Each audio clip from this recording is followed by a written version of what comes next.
This is a brief tutorial of the game Faraway on Board Game Arena. Faraway is a quick card tableau builder where you are trying to set up your regions, your various cards, to help each of them score better while collecting sanctuary cards and other ways to score points. I'm doing a little bit differently this time where I am showing you the end state of the game first because there's a important part to understand in the main scoring mechanism of the game. At the end of the game, you're going to have 8 of these region cards in a line. BGA puts it in rows to fit your screen, but this is a line that starts here and goes all the way down to here. It's a line of 8 cards. And when the game is over, the way that the cards score is that all 8 of these cards are flipped over, and then from the very end, so in this case here, moving backwards, each card is flipped up, and then it's based on what is visible, either cards being flipped up or the sanctuary cards that are always visible. That card is scored accordingly. So, for example, this card here gives you 4 points for every map token that's visible if you have these two symbols here, these pineapple or fame, or no, these two pineapple symbols visible. Well, I do have them up here. They happen to be visible first, and I have one map symbol visible. And so that does give me 4 points. But if I didn't have those visible there, if they were over here in one of these cards, then I wouldn't get credit for it because it wouldn't be visible during the scoring of that. Let me just show you how that works, so to give you a sense. And then we'll go back to the beginning and kind of show how to get these cards, what exactly they mean. All right.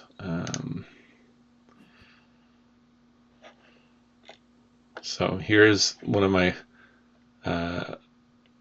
opponents here in this game, the other players. Notice how each card is flipped over and then scored depending on if they have those. They were able to get a lot of these sanctuary cards, and so those were available always, and even one gave them some scoring points. But notice each one was flipped over backwards, and only what was visible was scored. So this was scored based on just this. This one's, again, is only based on this one. This one's based on what's visible. Oh, I did get an extra map token there. This one I didn't get credit for because I didn't have those 4 colors visible when I flipped it over, and so on and so forth. And so it'll show you how that works. Each one is flipped over, and then based on what has been flipped over since then or what's in your sanctuary, that's what it gets in terms of scoring. So see, these didn't score because they didn't meet the requirements, even if they would have met the requirements had they had everything flipped over. That's an important piece of this game, and if you understand that, then the rest of it comes pretty quickly. All right, let's go back to the beginning. All right, so here's the beginning of the game. Nobody has any cards or sanctuary cards in their tableau, and you start with a hand of 3 cards. Let's first quickly go over the cards briefly. We talked a little bit about it already, but just to review, there is a top left number here, which is important, which determines draft order and a few other things. And notice that some of them have this kind of night symbol and some of them have this day symbol. That can be important too for certain scoring conditions. There are symbols in the top right. Those are symbols that you get by playing that card. So if I play this card, I now have one of these blue symbols here. In this case, I have 2 symbols available, and those symbols are necessary for filling requirements or scoring opportunities in other cards. Then you might have a requirement. So in this case, the requirement is one of these symbols visible. In this case, 2 of those symbols visible. In this case, if you can get 5 of those symbols visible, then it's 24 points, right? Now, understanding this, a card like this you would want to play pretty early on so that by the time it gets flipped over, you have that many symbols visible and you get that 24 points. If you play it at the very end, you're probably not going to meet the requirement and not get those points. At the same time, sometimes you just have to put cards at the end to qualify for other things, and even though the cards themselves will not get you any points, but they help you get points in other places. So a round, typically, so there are 8 rounds in the game, and in each round you start off by choosing one of these cards to play as your first card. You flip it over, nobody sees what everybody chooses, and then once everybody's chosen, all the cards are flipped, and in ascending order based on this number, the new cards are chosen from this middle section. So we have 4 players, there's always going to be 1 extra that you get to choose from this middle. Now we did talk about the number and the symbols and the requirements. Each card also has some way to score points. Sometimes it's just points by themselves. They call it fame in this game. Sometimes it requires some sort of condition to be met, or any time that condition is met, it gives you points. For example, here, this one is saying anytime a nighttime card is visible, that's worth 2 points. Again, this is a nighttime, this one, but these ones aren't. This one here is. This one is saying for each yellow or blue card, that's 1 point. See, the cards can be 4 different colors: green, blue, yellow, or red. And they call it towns, deserts, a few others, forest, but it's basically colors. And then here's for every symbol. This one, you get 3 points for every symbol that is visible. This one, you get a point for every map symbol that is visible. So everybody chooses one, they play it down, and then in ascending order, you get to choose the cards from the middle. So everybody's chosen their cards.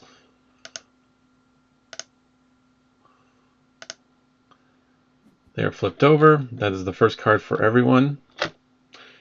And then based on that, so this player gets to choose first, then this player, then this one, and then this one.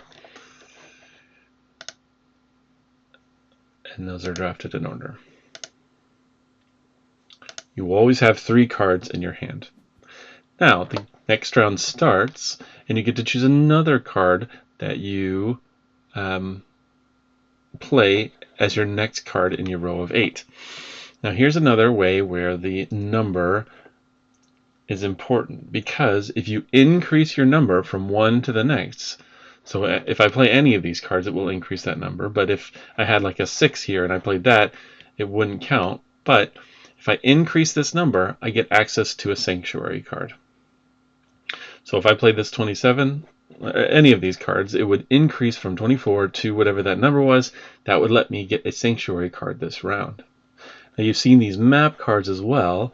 Those let you give extra ones to choose from. So right now I don't have any map symbols available or visible, so I would just get whatever the top sanctuary card is.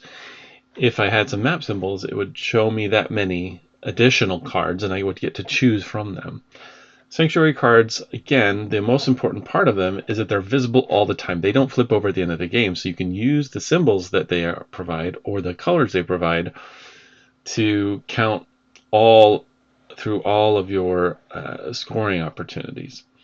Sometimes they provide scoring opportunities themselves, and sometimes they just provide extra map symbols or other types of helpful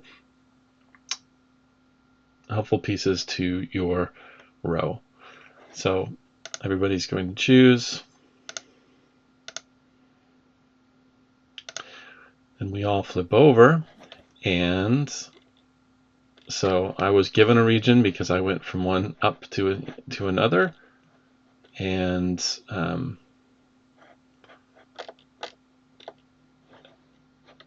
I was given a sanctuary card, and so were several other people. I think everybody got one in this case. Now eventually you get so high that you are not going to be able to do an increase, and so the strategy is to drop farther down so that you can build up those sanctuary cards. right? So like I built this one, I put this one down, and now when I get a sanctuary card, I get to choose from 2, and I have this now available as a visible symbol for the end of game scoring. And so as you lay these cards down, you're thinking ahead. Like this one, I put this one first, and so now every time I play a night card, it's going to be worth 2 points because this one's the first one. Everything's going to be visible when this one gets flipped over. So any nighttime cards I play will get me 2 points.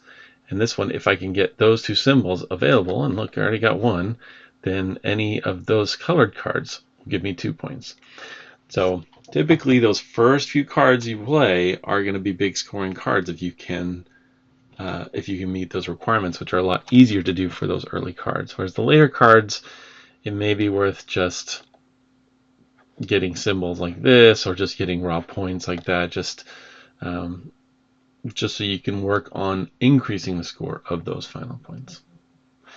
You continue through this through 8 rounds, everybody drawing, choosing sanctuaries.